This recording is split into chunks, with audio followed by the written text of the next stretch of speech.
Estamos iniciando o programa Saúde em Dia.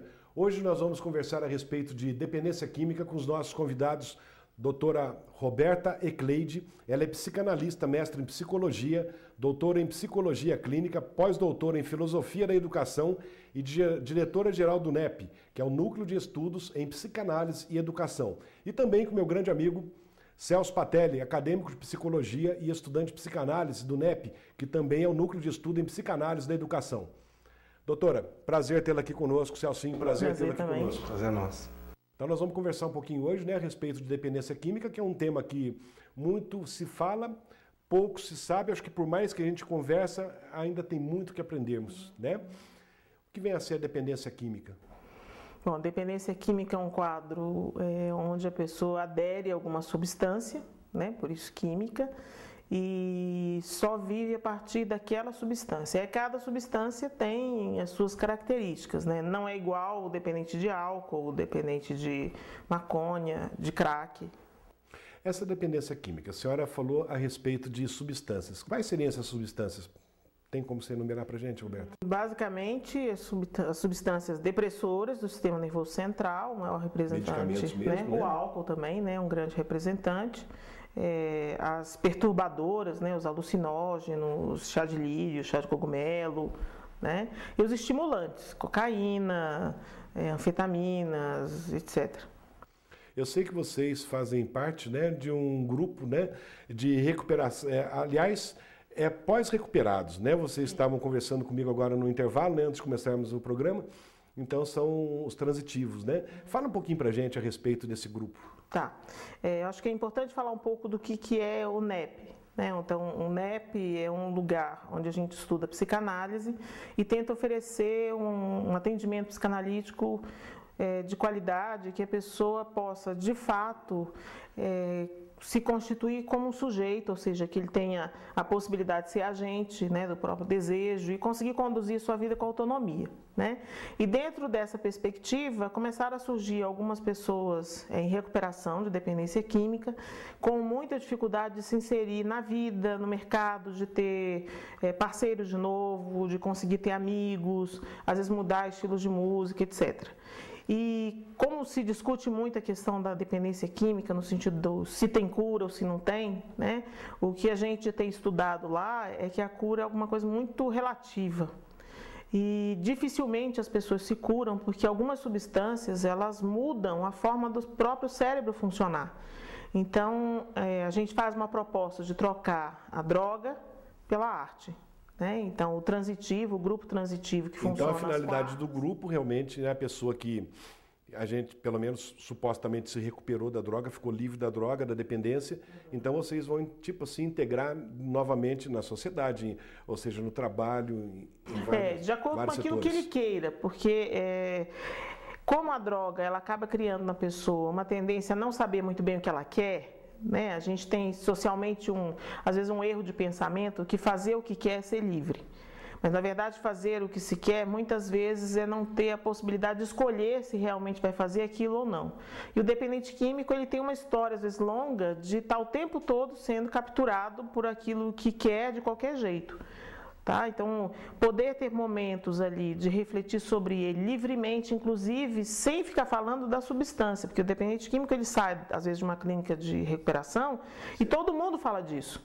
Né? O grupo o grupo anônimo de convivência, se ele faz algum trabalho terapêutico, a família fala disso, o médico fala disso, e lá a gente fala da arte. Vira o mesmo, né? E nesse grupo então a arte e todo mundo misturado. Então, muitas vezes estou eu, outras pessoas que também são terapeutas, às vezes familiares da pessoa, e todo mundo ensaia de repente uma esquetezinha de arte, ou então a gente faz colagem, ou a gente bate papo. Ou seja, fala em tudo menos na dependência química, né? Isso. Inclusive, eu tive conversando esses dias com o Celso, né? Ele estava me explicando que esse grupo também parece que acompanha, né? Cada pessoa cada paciente que se ingressa, né? Sim, se ele aceita e se isso é importante para ele, a gente acompanha, por exemplo, a pessoa precisa tirar uma carteira de identidade.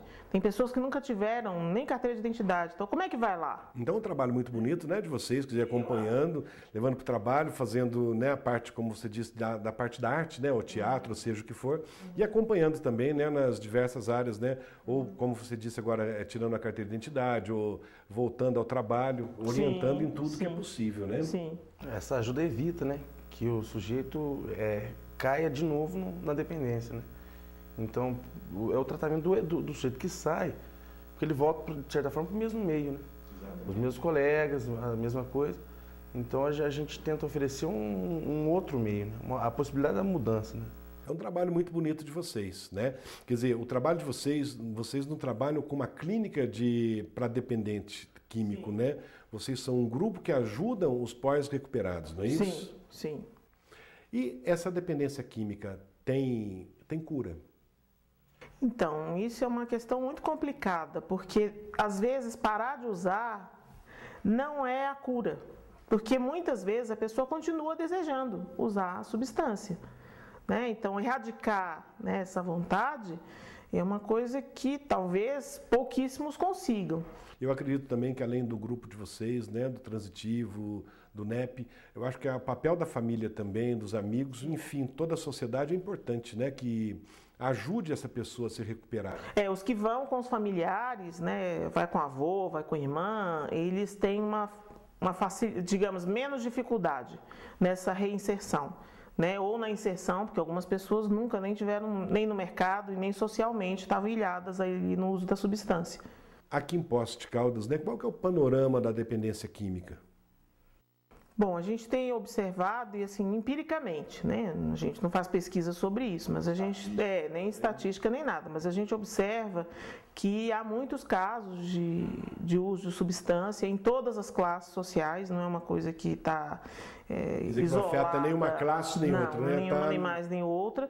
O que dificulta às vezes é a questão da internação, porque aí uma internação sem um recurso financeiro, ela se torna às vezes muito mais complicada, né? Porque aí você vai depender de sistemas ou filantrópicos ou às vezes de entidades religiosas ou mais raramente alguma coisa ligada ao SUS, né? Mas independente da classe social, né?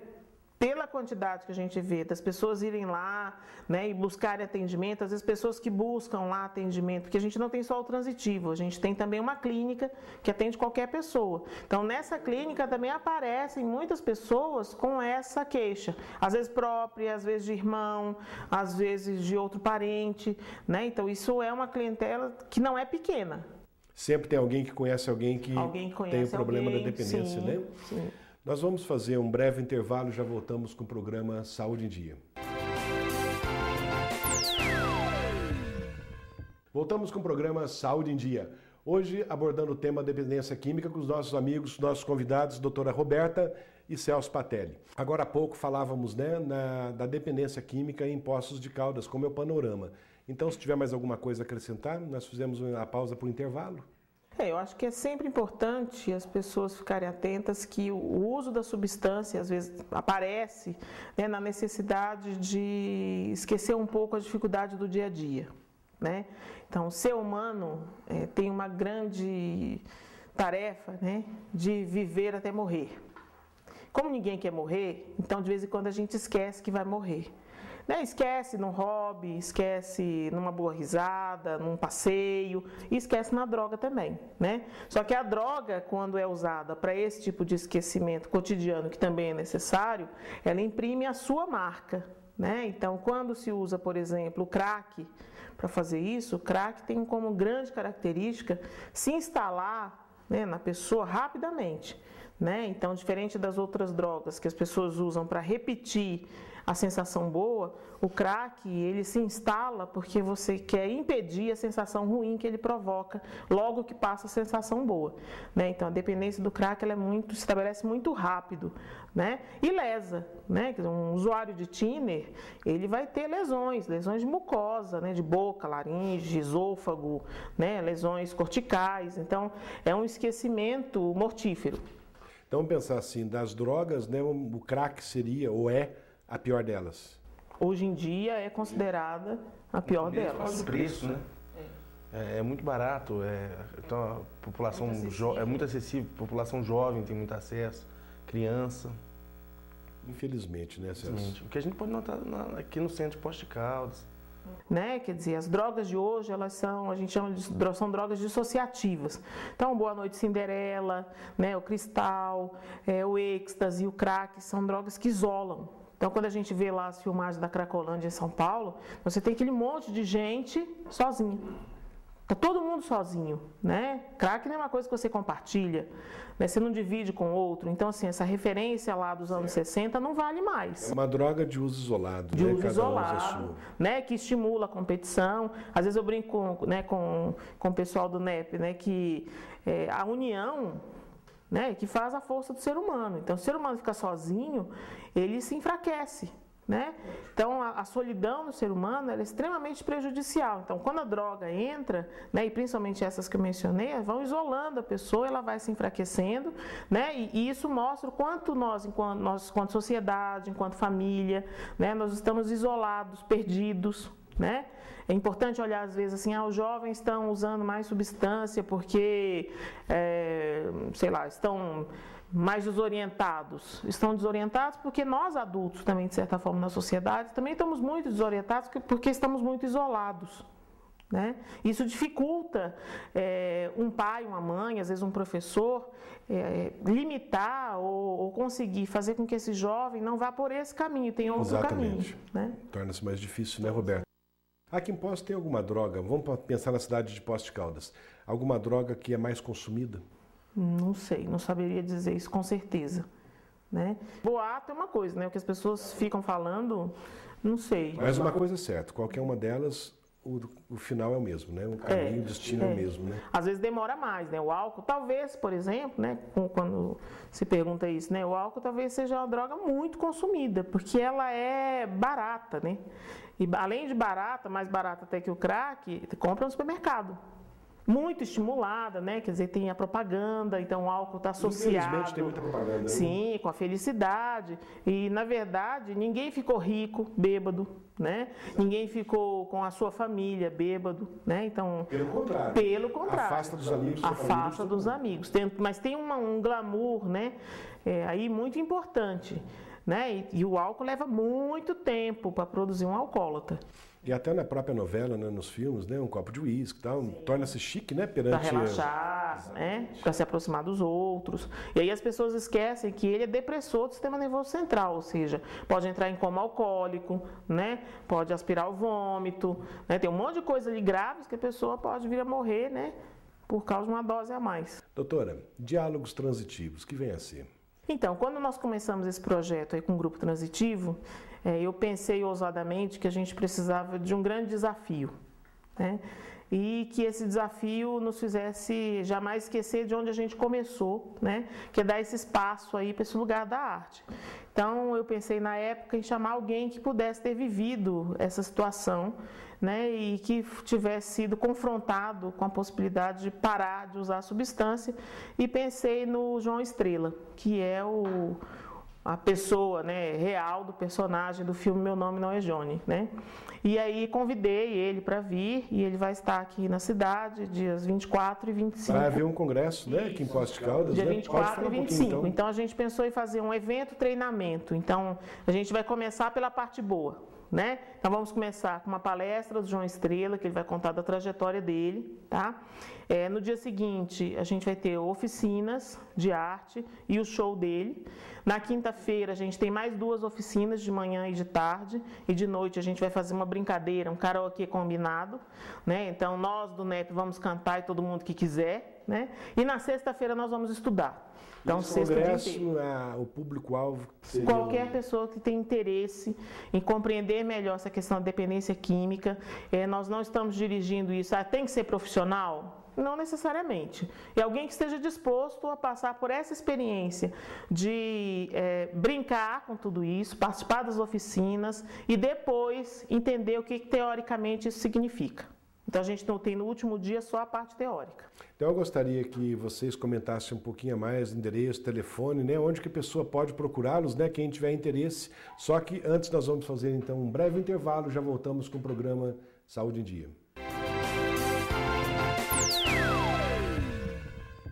Voltamos com o programa Saúde em Dia, abordando hoje o tema dependência química. Doutora Roberta e Celso, agora há pouco, no último bloco, falávamos, né, de endereço, telefone, desse congresso que vai haver. Então, se quiser divulgar para que quem está nos assistindo em casa ou onde estiver, possa entrar em contato com vocês para participar do congresso. Tá. O NEP fica na Rua Rio de Janeiro, número 475, o telefone de lá é 3721-4469. O evento, durante o dia e na terça-feira, né, na palestra do João Estrela, vai acontecer na Companhia Bela de Artes, no edifício Manhattan. O show do João Estrela, na quarta-feira, vai ser no Baobá, fica ali do lado Catarina, na Rua Santa Catarina, né? Quinta e sexta, então, de manhã, toda a parte da manhã também a gente vai fazer lá na Companhia Bela de Artes. Na quinta noite, nós vamos fazer a brincadeira lá do karaokê combinado no Boteco Santa Rosa.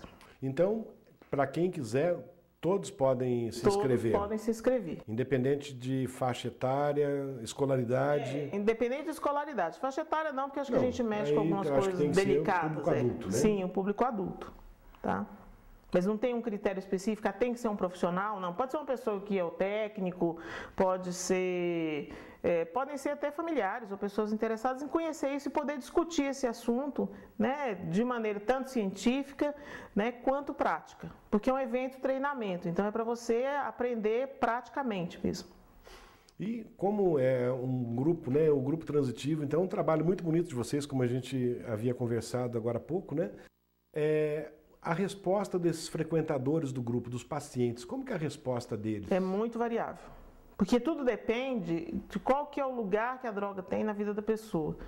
Para algumas pessoas, esse é o único lugar possível de identidade, de pensamento, de reconhecimento. Para outras, né, há uma possibilidade de um resgate mais intenso. Então, assim, até mesmo o grupo funciona com uma quantidade de pessoas variável. Né? Tem época que a gente tem mais gente, tem menos gente, e ele é aberto, né? Então a gente se reúne toda quarta-feira das 6h30 às 8h, né? E aí a pessoa vai lá, ela não tem que especificamente, eu tenho que chegar lá e dizer, por exemplo, que eu estou bem. Ele tem que estar lá limpo. Isso é uma coisa que a gente compromete. Então, ou seja, sem uso de droga nenhuma, né? Isso é importante. Há quanto tempo existe o transitivo? Nós começamos em março desse ano. E normalmente, começou em março, quer dizer, é um grupo novo ainda, né? Mas normalmente uma pessoa fica nesse grupo por quanto tempo? Ela pode ficar o tempo que ela quiser. Normalmente, é uma curiosidade, o próprio dependente ou ex-dependente mais procura vocês ou mais a família dos ex-dependentes que procura vocês? Mais a família. E também como é uma coisa muito diferente, né? Porque pensar que a pessoa vai para lá para fazer colagem, para bater papo, assistir filme, é uma coisa que não é muito comum. As pessoas estão acostumadas, a pessoa vai para lá para falar da droga, né? Como se fosse um grupo terapêutico, vamos conversar sobre o uso da droga. Não é isso. Né? E nem ou seja, não se fala de droga, não, né, Roberto? E muito menos, às vezes a família vai pensando assim, a gente quer trazer o filho, sei lá, o parente e tal, para que vocês conversem com ele. Não, não é esse o lugar para isso. Né? Então, para as isso é uma outra coisa, para isso é a clínica mesmo do NEP, que aí eu ouviria essa pessoa e conversaria com ela. Aí seria um tratamento psicológico, psiquiátrico, sim, né? Psiquiátrico, assim. É outra coisa. Inclusive com medicamentos, se for o caso, sim. Né? Agora, o trabalho de vocês é mais na parte de oficina. E quem patrocina Ninguém. Esse trabalho de vocês? Nós mesmos. Né? Porque o NEP, na verdade, ele é centralizado na formação psicanalítica. Né? Só que nem todo mundo quer fazer formação, as pessoas querem só estudar a psicanálise. Né? Então, por exemplo, o Celso começou lá, né, há 4 anos atrás, pode até dar um testemunho maior do que foi isso, né? Começar lá estudando e a partir daí começar a auxiliar a gente nessa prática. Né? E aí esse curso é que mantém todo o funcionamento das outras coisas. Celso, como é que é participar então desse grupo? Conta pra gente. É muito gratificante que a gente tem a oportunidade de ajudar e aprender, né? Principalmente, eu comecei no NEP faz 4 anos. Então, começamos estudando psicanálise, né? a professora Roberta me deu a oportunidade de conhecer uma ala psiquiátrica uma vez, com dependentes químicos, e isso a gente vai por contaminação, né? Então, assim, a minha teoria e aquilo que eu estava experienciando ali me fez pensar que eu tinha que fazer alguma coisa, que a gente precisava se mover, porque tá aí, né? E precisa ser feito algo. Esse pessoal precisa de... Alguém que tenha vontade e queira levar para frente, né? E compromisso também, né? De estudo, pessoa boa vontade também, acho que não resolve, né? Então, assim, o transitivo é um pessoal que se junta de áreas diferentes, né? De diferentes formações, né? E que para estudar a dependência química. E o que fazer com isso, né? Com esse sujeito a ser reintegrado. Então, lá no NEP, por exemplo, assim, a gente tem diversos projetos, não só da dependência química, né? E a gente acaba se integrando. A dependência química eu acho peculiar porque normalmente a gente vê o sujeito na rua, ele é drogado, né? Não, ele fez isso porque ele é drogado, a gente deixa de lado. Não, a gente acaba excluindo essa parte para não ver, né? Então é... Sem discriminação, né, Celso? Sem discriminação. A discriminação imobiliza a gente fazer alguma coisa. Não, ele é drogado. Ó, tira ele de perto de mim. E isso é uma visão que normalmente a gente vê. O menino que ele usa crack, ele cheira cola. Não, tadinho, ele é assim. É como se não pudesse nada ser feito, né? Bom, nosso papo está muito bom. Teríamos assunto aqui para o dia todo, né? Mas nós temos as entrevistas de rua para vocês responderem. Pode ser? Jean, primeira pergunta. Olá, doutor Luciano. Tema dessa semana, dependência química, um assunto polêmico que muitas famílias passam por isso. Por isso eu estou aqui para perguntar para elas o que elas querem saber sobre dependência química. Quando é necessário a internação? Então, Silvia, quando a pessoa precisa realmente de alguém que impeça a compulsão do uso, né? Muitas vezes somente... ficar em casa ou ter boa vontade ou ter aquela famosa força de vontade não basta, né? Mas é importante pensar na internação no limite da vontade da pessoa, mesmo em situações graves. Eu acho que a internação involuntária, às vezes ela pode trazer muitos riscos que a família pode não aguentar depois. Próxima pergunta, Jean. Eu gostaria de saber se a psicoterapia é fundamental no tratamento. O tratamento com a psicoterapia é muito importante porque a pessoa tem a possibilidade de se conhecer e compreender por que ela está usando a substância ou não e quais são as forças e qualidades que ela tem para conseguir superar isso. O que pode acontecer nas crises de abstinência? Bom, isso vai depender do tipo de substância. Cada substância tem uma crise de abstinência específica, então não dá para fazer uma resposta geral, né, para todas elas. Como se livrar da dependência química dos medicamentos? Isso vai acontecer de acordo com os mesmos critérios das outras substâncias. Na verdade, para o nosso organismo não tem diferença entre medicamento, droga lícita, droga ilícita, né? Aí vai ter que ver se é preciso internar ou não, se a pessoa está com um quadro muito grave, às vezes de prejuízo clínico, né? Como que a família vai lidar com isso ou não, da mesma forma que as outras drogas. Eu gostaria de saber se o dependente de nicotina é um dependente químico. Bom, doutor Luciano, por hoje é só. Semana que vem tem mais e até lá. Se Deus quiser, Érica. O dependente de nicotina é um dependente químico, o dependente de álcool também é dependente químico, das drogas lícitas, das drogas ilícitas. Doutora Roberta, Celso, infelizmente chegamos ao final então do programa. Quero parabenizá-los, né, pelo grupo de vocês, pelo trabalho que vocês estão realizando aqui na cidade de Poços de Caldas. Muito obrigado pela presença de vocês. Tenho certeza que o pessoal que está nos assistindo aproveitou muito, né? E deixar aberto para vocês, se quiser passar alguma mensagem para os nossos telespectadores, fique à vontade. Então, eu agradeço, né, a participação e queria deixar uma historinha final, que é um pouco emblemática do NEP, não é uma história que a gente inventou, mas que tem tudo a ver com o nosso trabalho. Que é a história de um cara que tinha muito medo de morrer e começou a perguntar para todo mundo o que ia acontecer depois da morte. E ele encontra um rabino que começa a explicar para ele o que é o céu e o inferno. E explica para ele que o inferno é um lugar muito bonito, com uma mesa enorme, com comidas maravilhosas, e que as pessoas estão sentadas em volta dessa mesa.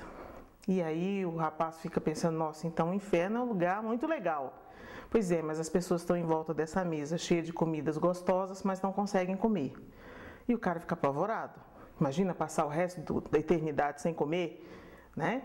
E aí o cara fala assim, mas por que eles não conseguem comer? Porque eles têm os cotovelos virados para fora. Ele fica muito triste, desesperado, pergunta, e o céu? O céu é uma sala linda, cheia de comidas maravilhosas, super bem decorada, e as pessoas estão em volta da mesa. Nossa, mas aí o céu e o inferno são muito parecidos. E o cara fala, realmente, são muito parecidos, porque as pessoas estão sentadas em volta das mesas e também estão com os cotovelos virados para fora. Nossa, mas então não adianta nada. E ele fala, adianta sim, porque no céu as pessoas dão de comer umas às outras. O NEP, acima de tudo, é um lugar solidário. Obrigada. Parabéns, doutora. Puxa, Celcinho, fica à vontade. Queria agradecer aí o espaço, parabenizar o programa, né, pelo serviço de utilidade pública. E precisando, a gente... Vocês já estão convidados, né, a voltar no nosso programa. Então chegamos ao final de mais um programa Saúde em Dia. Fiquem com Deus e até a próxima semana.